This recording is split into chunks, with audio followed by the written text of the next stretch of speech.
Yes, I am concerned with the role of the body in mysticism. I heard from a participant, I don't remember who it was, who said that in meditation she had experienced that the body was within her. And for me, it was the big step to actually realize that, yes, my body was there through body psychotherapy and training, and I was really happy about it. And then, now this happens, because somehow I can't get it together, as well as you can feel it, without it leading to dissociation. But maybe I'm just not there yet. You could try this, my body is inside me. Beforehand, maybe even as an exercise, you could stretch yourself 100 meters in every direction, like top, bottom, right, left, front, back, and then just throw the sentence into the wind like a feather. My body doesn't feel that wild inside me, because that is the truth. And when we have permission to feel a certain truth through a thought, it shows up a bit of a body feeling.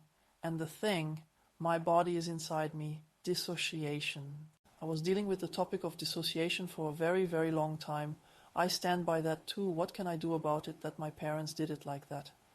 Because I am one of those who have been traumatized for a long time, with a war-traumatized, extremely hot-tempered mother who repeatedly threatened me. So she always announced that she would take her own life because she was depressed before she was 40. Before I'm 40, take my life, so that I take special care of them. And the other thing, if I don't do what she wants, she made it clear that she could kill me for the effect. Not very pleasant either, apart from the fact that she would actually have preferred to abort me. So, just that level of dissociation.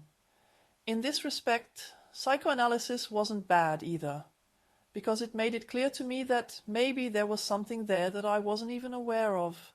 And because I always say, I love my mother, no, I defend her.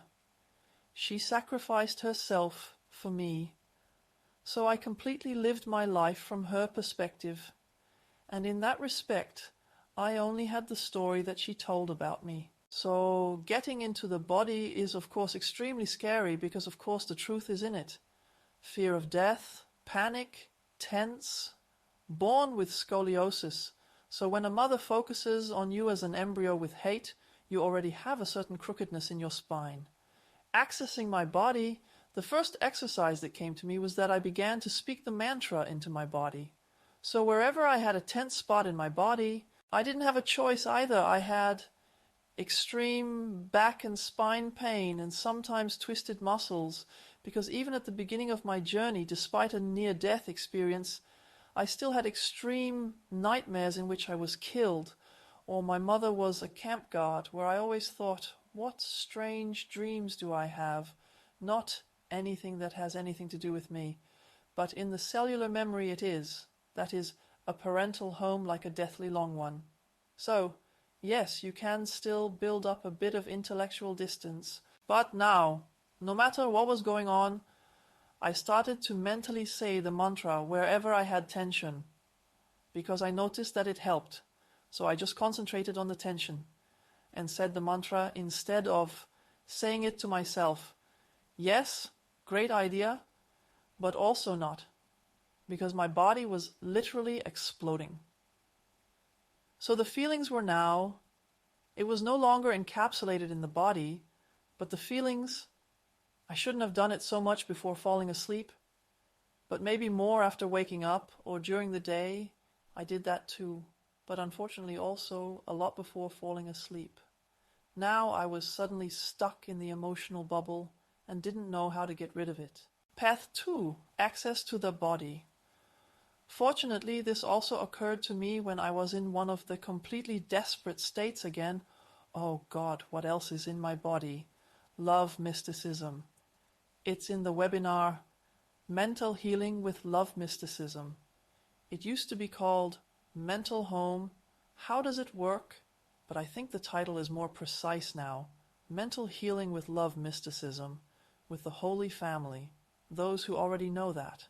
And that's iconic. It's not as hard as the Jesus prayer. You can really combine both mantras during the day, but then absorb everything that comes up with love mysticism. It is too opulent to describe the exercise here. I also suggested multi-religious variants, so that everyone doesn't think, oh, I have to take Jesus, Mary, and Joseph, or get the Holy Family icon or something like that. But it's kind of like having this real name. It's like a holy invocation, but you don't have to see the people. Just taking the energy fields and feeling them is enough. You don't have to give them faces.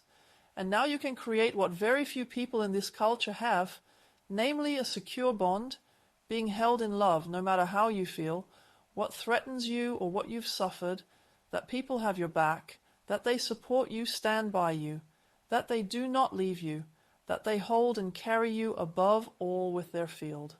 That means, for example, if you've spoken a mantra and in a bubble of paranoia they're about to come get me or something like that. So I also have to go through such situations. My path was not easy, but I think this love mysticism is so brilliant because I just have to answer myself, oh God, that's such a crappy mantra. You go crazy. I can't give these exercises to others at all. They all learn in the madhouse. So, protesting is enough.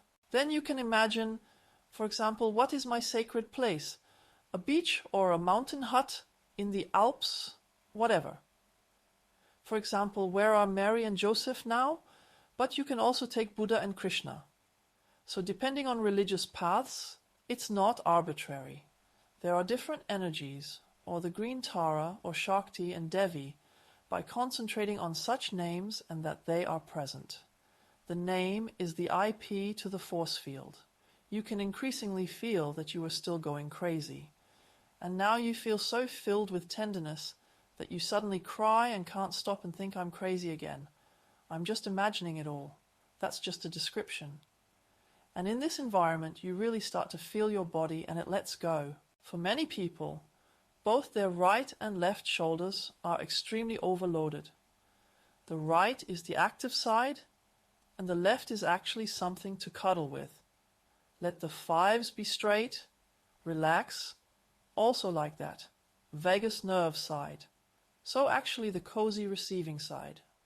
But if you had little to receive at home other than criticism, you're still not good enough, or your brother is better after all, like you don't, i.e., they are constantly compared, put in competition with one another. So still nagging, still more judgment. Sometimes most of them even receive hatred or overload because they still care about others, i.e., they still carry the others. And now you are in such an energy field that simply supports you. The body lets go, and the transformation of the body feeling on the mystical path is like this. So you start to notice it for the first time. This is another additional exercise if you notice that it is completely tight or cramped. At first I thought, I have to meditate that away. Oh body, what is this? I'll allow you to be firm with me first. What is this? Because you might feel anger or annoyance. I now allow myself to be full of anger and resentment. Oh you, but body, so finally full of compassion instead of criticism or I have to do better. So you notice that he's just completely stuck and thinks that he's normal but not normal. These are all things, extreme mental overload, where there was never any stability or energy could subside again. Even now again in the culture when children are sad, a distraction. Oh, watch a video or read a book or don't we want to go somewhere? But that's different than when you're sad. The correct answer would be to be comforted or to be held, because the energy flows away. Or be sad, do you want to eat something? Adults do this almost all their lives, or be stressed or angry. Oh, don't you want to eat something? The food abuse. You actually have to eat much, much less. So again, you stuff yourself up instead of releasing a feeling through being held, being loved, allowing the feeling to subside. And in this respect, the feeling remains stuck, and you now stuff yourself with food. This is what makes bodies so solid, and is also a form of dissociation. So somehow paste the thing, staple it, put it in the bag. Instead, being full of compassion for your own body increasingly creates these many energies of fear, panic, fear of death, stress, being rushed, being hunted, being judged, being hated, being overloaded. Everything that's inside the poor thing, as it increasingly drains away, Well, now, if you increasingly have a feeling in your body that you are a cloud, you often still have this feeling in your body when you wake up in the morning, until your head turns on and says, oh, I'm that one. I'm so and so old. Oh, I'm here, and oh shit, it's still Corona somehow. And presto, you notice, the thing is solidifying. But that is because you have certain views and standpoints about yourself, and at certain times, because you live in views, standpoints, and conclusions. And when I look at the body from my point of view, it doesn't make it quite as solid as when I look at the body from my mother's point of view. But that's still not. Body, what would you like to do today? That is living in the question. That makes it wide. The point of view makes it narrow. My goodness, I'm ugly. Oh, but here's a wrinkle. Oh, I have a circle under my eyes here. But I have to do something about it quickly. None of this is compassion. So the normal body feels sexy and erotic, even without you having a partner. Nevertheless, I remember the stupid line from the 80s. I'm too sexy for my body. Luckily, I don't know what will happen next. It's just like, wow, it feels cool to be human and to be on Earth. So it's like that pleasure, morning air, the bird song, and, oh, I own the world. So without ruling over someone else or being praised by someone, it's this self-sufficiency, not enjoying the body. Wow, that's me. That's what it feels like to live freely and independently. And this state is maintained above all when you no longer judge your body but are compassionate and grateful for it. Where he's already saved your ass from some bad things, how he's produced recovery processes, healed broken legs, or all sorts of things. Which cat stands in front of the mirror and says, my goodness, oh, now I have black and white piebalds, and this piebald is so wrong, I really need a cat groomer. It has to be symmetrical, right? Oh, after the birth of my last 6 spring kittens, I have such a pot belly. I'm so fat I can't leave the house. Do you understand? That's why the creatures remain completely elastic and flexible. Every assessment, every self-evaluation makes you stuck, and every command to be different. In addition to this dream machine that dissociates us, this is one of the main things. How to kill your own body. It's maybe a little more detailed, but because this is an exciting topic, and I think it's great that you're still driving the body. And when he becomes increasingly transparent, he only ever says in the moment, i.e., around 70%, that his body feelings are signals from the environment, because I assume the other bodies are sparks. Most of the body feelings you have are perceptions of how the other bodies around you are feeling. You will notice, in other environments, when you are back in the forest, everything is gone.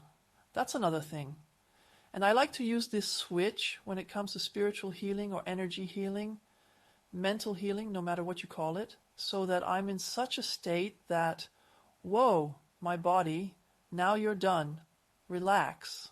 And then I connect a little physically with the other body, like in finger positions, load the data over to me, and then I just sit like that for an hour with stomach cramps, the extreme tension, my kidneys start to sting, root chakra closes, my toenails start to loosen, almost formal. So all these cramps of a cultural foot. So a foreign body then forms in my body. And so I have a high precision map of how I'm going to proceed. Of course, for the most part, I question the body again. What's the first thing you want to give me to clean up? So I ask questions. That way, I stay in the perception, instead of my goodness, he will die soon. So instead of making some stupid statement, what should I do now? It's also way too blocked, not worth it, or something. And that's how I stay in the flow along, it settles in, and it becomes increasingly clear over the course of the session that the other body reacts to my signals quite independently. I wanted to delete something on my shoulder, and suddenly my stomach is free. Then I think, what is the body doing here? Yes, and that's fun. So ultimately, your body is actually a hologram, And because it has become so solidified, you have the impression that there is a dualism between spirit and matter. But actually, it's just an extremely overloaded body, like a computer with lots of Trojans, where almost everything crashes all the time. If you didn't have the blockages, you could happily live to be 120 or 240 years old. But because most people think that's normal, they don't ask for more. And because they mostly live a life under other people's judgment, what do the neighbors say? What does my partner say? What do the grandchildren say? What does the government say? They say, I don't want to grow old at all. Yes, it is a life of captivity. Third-party reviews are imprisonment. Self-control is freedom. But waking up under your own control, yes, with a little external control from your boss.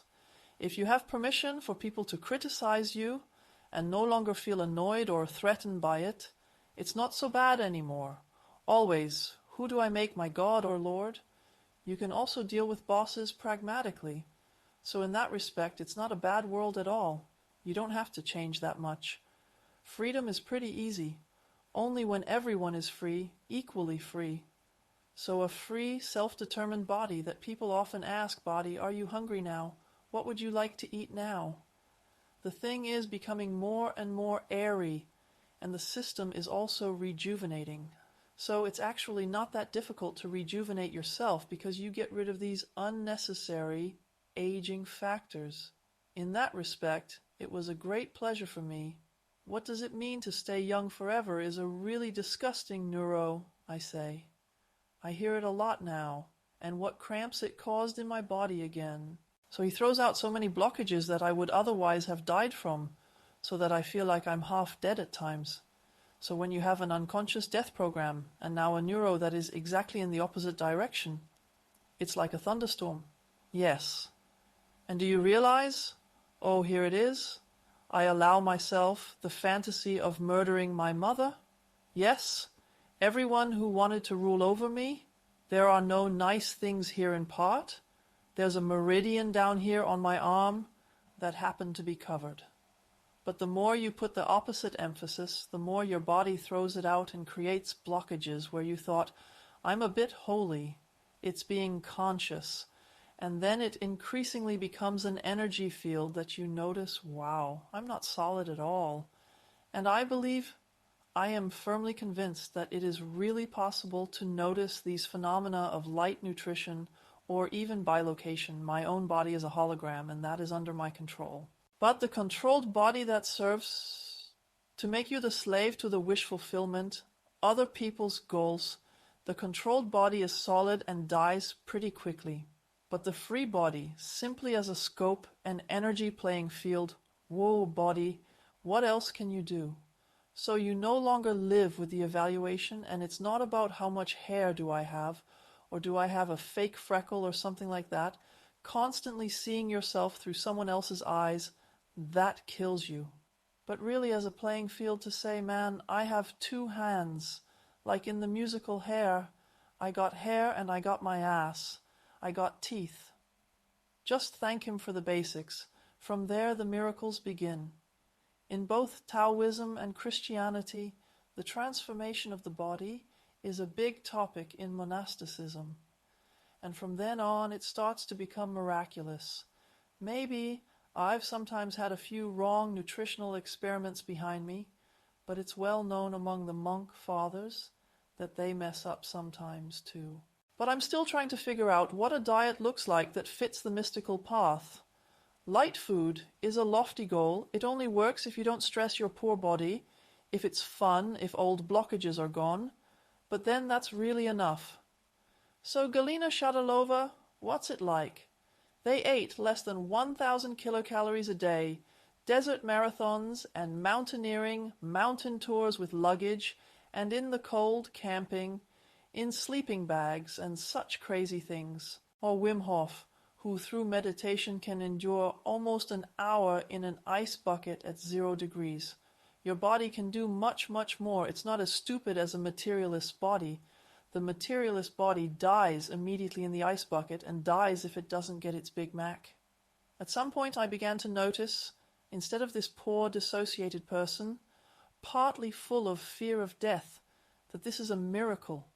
And then the DVD at the beginning was The Light. It's by Straubinger, the film about people who also live in the counterguard of light exposure. So ancient mystical themes that came to the cinema, not just Jasmine with these light food themes. That is so cool. And topics where I don't really know. I always ask, dear God, sometimes I'd rather do God, right? Instead of always just Jesus Christ. Dear God, how do I live playfully and easily on light food? Then I ask the question for 2 weeks. The Catholic calls it a novena, i.e. a prayer very often, speak for a specific occasion, where one also says, isn't that even enough? No, your own unconscious becomes permeable through prayer wheel-like repetition. Then the blockages are not with God. Otherwise you cannot receive. The novena makes you ready to receive the miracle. Your own blockages prevent you from being given a sore gift. So if possible, do things without effort. That is so cool. Then you realize that there is actually only one human body. So those were the other great mysteries. That is a body of Christ. Each body always sparks the other. You can also bring healing into a body from a distance. Of course, the black magicians do the opposite crap, but it's so polarized. The black magicians always want to dominate others, and the mystics are always for individuation and the freedom of the individual. Black magicians always have pyramids and hierarchies. That's where they love it. That's where they put it on the dollar bill. The mystics always have the image of the network and body and many limbs, and everything is organic. That's why I don't teach so much. I don't do so many lectures on YouTube, but rather I try to give you exercises as much as possible to guide each individual where you are through certain exercises, if you want to know that, on such a path. It's real, it's not crazy. Thank you for watching. That's it.